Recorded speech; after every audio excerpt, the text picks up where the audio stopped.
বল্টু, অনেকদিন ধরে রাকিবকে দেখি না, তোর কাছে কি রাকিবের কোনো খবর আছে? আরে একটু আগে রাকিবকে কল দিছিলাম, রাকিব বলল ও নাকি দৌড়ের উপর আছে। তাহলে তো ও অনেক মজা করতেছে। আরে কি কর, রাকিব দৌড়ের উপর আছে, এখানে মজার কি হইলো? উল্টা আরো কষ্টের কথা। আরে ওর গার্লফ্রেন্ডের নাম দৌড়। আচ্ছা বল্টু, বলতো আমেরিকানদের উপর আমরা বাঙালিরা কিভাবে যেতে পারি? স্যার, আমাদের প্রতিটা বাঙালি ছেলেদের উচিত আমেরিকান মেয়েদের বিয়ে করা, তাহলেই আমরা যখন খুশি তখন আমেরিকানদের উপর উঠতে পারবো। দোস্ত, আমি ফুটবল খেলা বুঝি না, আমাকে একটু বুঝিয়ে দিবি? আচ্ছা, টিভিতে খেলা দেখে বলতো, তুই ফুটবল খেলার কি বুঝোস না? বলটাকে সবাই লাথি মারতাছে কেন? গোল করার জন্য সবাই বলটাকে লাথি মারতাছে। আরে বলটা তো এমনিতেই গোল আছে, আর কত গোল করবে? স্যার, আপনাকে একটা প্রশ্ন করি। আচ্ছা কর। মানুষ যতই ফর্সা হোক না কেন, তার কিন্তু একটা জিনিস কালো থাকে, বলেন তো সেটা কি? ওই বেদব, তোর লজ্জা করে না তুই এসব প্রশ্ন আমারে জিজ্ঞাসা করস? স্যার, আপনি শুধু নেগেটিভ ভাবেন, এটার উত্তর হবে চোখের মনি। ওয়েটার, আমার জন্য একটা বার্গার, একটা পিৎজা, একটা কোকা কোলা, আবার একটা বার্গার আর একটা স্যান্ডউইচ আন। আপনি একটু ওয়েট করেন, আমি কিছুক্ষণের মধ্যে খাবারগুলো আনতাছি। ওই শালা, আমি ওয়েট করবো কেন? ওয়েটার আমি না তুই? স্যার, আপনাকে আরেকটা প্রশ্ন করি। ঠিক আছে কর। বলেন তো, গার্লফ্রেন্ড আর ইয়ারফোনের মধ্যে মিল কোথায়? বলতে পারলাম না, তুই বলে দে। গার্লফ্রেন্ড আর ইয়ারফোনকে যতই সামনে রাখুন না কেন, দুইটাতে প্যাচ লাগবেই। ডাক্তার সাহেব, একটু আগে যে আপনি একটা লোককে ইনজেকশন দিলেন, সে লোকটা মারা গেছে। বলো কি? তার লোকটা কোথায়? দরজার সামনে পড়ে আছে। এক কাজ করো, যায়া লাশটা ঘুরাই দিয়ে আসো। কেন? না মানে পুলিশ আসলে বলবা যাওয়ার সময় না, আসার সময় মারা গেছে। কিরে বল্টু, তোর মনটা আজকে অনেক ভালো লাগতেছে। আরে দোস্ত, আজকে আমার মনটা অনেক ভালো। কেন, কি হয়েছে? একটু আগে আমি আমার গার্লফ্রেন্ডকে জিজ্ঞাসা করছিলাম, তোমার সুন্দর ছেলে পছন্দ নাকি বুদ্ধিমান ছেলে পছন্দ? তারপর ও আমাকে বললো ওর নাকি দুইটার একটা পছন্দ না, ও শুধু আমাকে পছন্দ করে। এটা শুনে আমার অনেক ভালো লাগতেছে। আরে ছাগল, তোর গার্লফ্রেন্ড সুন্দর আর বুদ্ধিমান ছেলে পছন্দ করে না, শুধু তোরে পছন্দ করে। এর মানে হলো তুই সুন্দরও না আর বুদ্ধিমানও না। স্যার, আপনাকে একটা প্রশ্ন করি। ঠিক আছে কর। আচ্ছা বলেন তো, কোন সময় ছেলেরা 20 থেকে 25 মিনিটে হাঁপিয়ে হাল ছেড়ে দেয়, কিন্তু মেয়েরা বেশি বেশি করার পরেও হাঁপায় না? ওই বেদব, তোর লজ্জা করে না তুই আমারে সবসময় এসব উল্টা পাল্টা প্রশ্ন করস? স্যার, আপনি সবসময় নেগেটিভ ভাবেন, এটার উত্তর হবে শপিং করার সময়। দোস্ত, আমি একটা কথা বুঝতাছি না। কি কথা? আমার একবার গলায় টনসিল হয়েছিল, তখন আমি ডাক্তারের কাছে গেছিলাম। ডাক্তার আমার গলার ভিতরে আঙ্গুল লুকিয়ে চেক করে দেখছিল। এটা তো নরমাল, সব ডাক্তারই করে, এখানে তুই কি বুঝস নাই? না মানে, এখন যদি আমি আমার পাইলসের সমস্যার জন্য ডাক্তারের কাছে যাই, তাহলে ডাক্তার কোথায় আঙ্গুল দিয়ে চেক করবে? স্যার, আপনাকে আরেকটা প্রশ্ন করি। আচ্ছা কর। মেয়েদের কাছে এমন একটা জাদু আছে, যেটা দিয়ে 2 ইঞ্চির জিনিসকে কয়েক সেকেন্ডের মধ্যে 6 ইঞ্চির বানিয়ে ফেলতে পারে, বলেন তো সেটা কি? ওই হারামজাদা, তুই সবসময় আমারে খালি উল্টা পাল্টা প্রশ্ন জিজ্ঞাসা করস, তুই কি কখনো ভালো হইবি না? স্যার, আমি ভালোই আছি, আসলে আপনার মাইন্ড খারাপ। এটার উত্তর হবে রুটি বেলা, কারণ মেয়েরা 2 ইঞ্চির আটাকে বেলে কয়েক সেকেন্ডের মধ্যে 6 ইঞ্চির রুটি বানিয়ে ফেলতে পারে।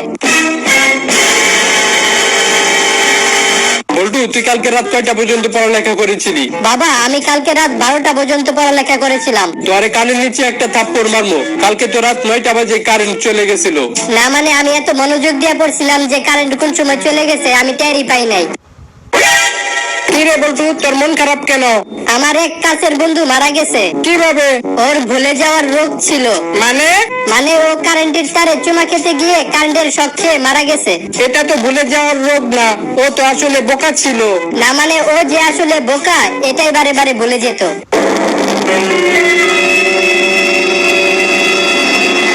আপনার সমস্যা কি?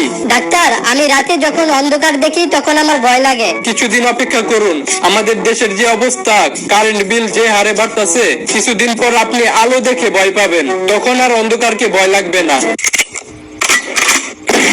বল্টু, তুই কেমন মেয়ে বিয়ে করবি? যেই মেয়ে ভালো রান্না করতে পারে, কাপড় কাচতে পারে, ঘর মুছতে পারে, আমি সেরকম মেয়েকে বিয়ে করব। তাহলে তুই এক কাজ কর, আমাদের বাসার কাজের মেয়ে রহিমাকে তুই প্রস্তাব দে। এই যে ভাই, আপনি এতগুলো ছাগল নিয়ে কোথায় যাইতেছেন? এইগুলারে স্কুলে ভর্তি করামু, শিক্ষিত বানামু। আমারে কি বলদ পাইছেন? আজকে তো শুক্রবার। স্যার স্যার, আমাকে তাড়াতাড়ি অ্যারেস্ট করেন। কেন? আমি আমার বউকে লাঠি দিয়ে মাথায় বাড়ি মারছি। আপনার বউ কি মারা গেছে? না, বাচ্চা আছে, কিন্তু এখন যদি আপনি আমাকে জেলে না ঢুকান তাহলে আমি ওর হাত থেকে বাঁচতে পারবো না। সবাই শোনো, সেই হলো আসল মানুষ যে অন্যের কাজে আসে। স্যার, পরীক্ষার হলে আপনি তো মানুষ থাকেনই না, উল্টা আমাদেরও মানুষ হইতে দেন না। জানোস দোস্ত, প্রতিদিন আমি অফিস থেকে বাসায় না যাওয়া পর্যন্ত আমার বউ কোনো ভাত টাত খায় না, আমার জন্য অপেক্ষা করে। তোর বউটা তো অনেক ভালো, তোর জন্য কত দরদ। আরে রাখ তোর দরদ। প্রতিদিন অফিস থেকে বাসায় যাই, রান্না বান্না করি, তারপরেই আমার বউ খায়।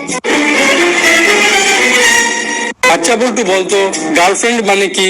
স্যার, গার্লফ্রেন্ড হলো সমস্যার যোগ, টাকা পয়সার বিয়োগ, শত্রুদের গুণ আর বন্ধুদের ভাগ।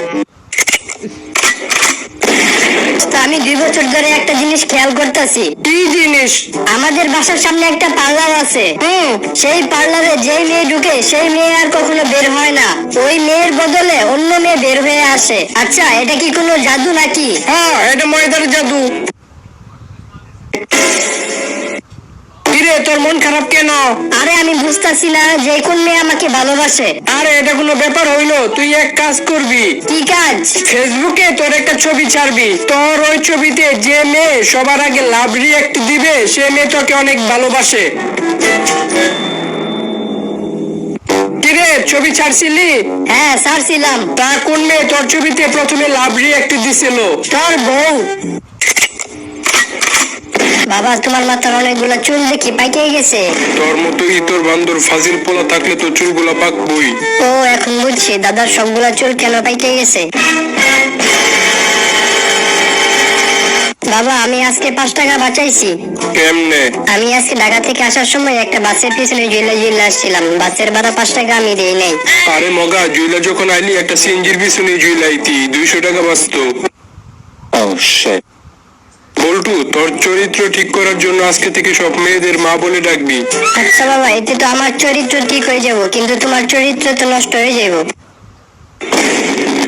বল্টু, আজকে আমি একটা মেয়ে দেখে আসি, মেয়ে পুরা দুধে আলতা, তোর ওই মেয়ে দিয়ে বিয়ে করাবো।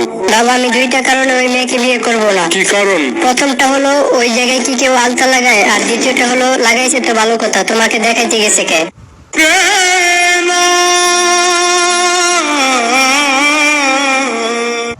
আচ্ছা বাবা, আগের যুগে তো মোবাইল ছিল না, তখন তুমি জনি সিনসের মুভিগুলো দেখতে কিভাবে? জনি সিন্স আবার কি? বিখ্যাত অভিনেতা। ও আচ্ছা, তাহলে তো সিনেমা হলে গিয়া সবাই একসাথে দেখতাম। জানোস, আগের যুগে আমি 10 টাকা নিয়ে বাজারে যাইতাম আর চাল ডাল সবকিছু নিয়ে আসতাম, কিন্তু এখন তো 10 টাকা দিয়ে কিছুই পাওয়া যায় না। বাবা, এখন যুগ পাল্টাইছে, দোকানে দোকানে সিসি ক্যামেরা লাগানো থাকে, চাইলে কেউ কিছু চুরি করতে পারে না।